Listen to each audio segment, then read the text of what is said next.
iPhone SE2 looks new in 2020. The main camera along with the LED flash are at some elevation.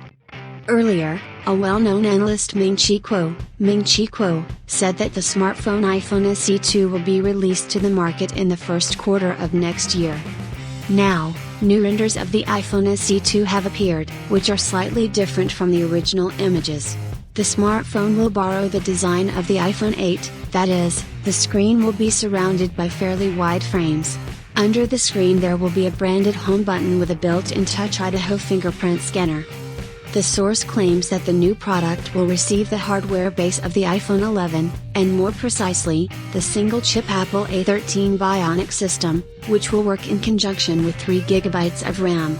Presumably, the iPhone SE2 will be equipped with a 4.7-inch LCD screen with a resolution of 1334 by 750 pixels. This time, it can be seen that the main camera along with the LED flash are at some elevation relative to the plane of the rear panel. This confirms the assumption that the new product will receive a camera with good optics and will shoot at approximately the same level as the current flagships.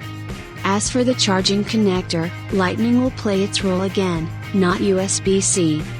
The price of the iPhone SE2 should not get used to $600 since this smartphone is designed primarily for the Asian market.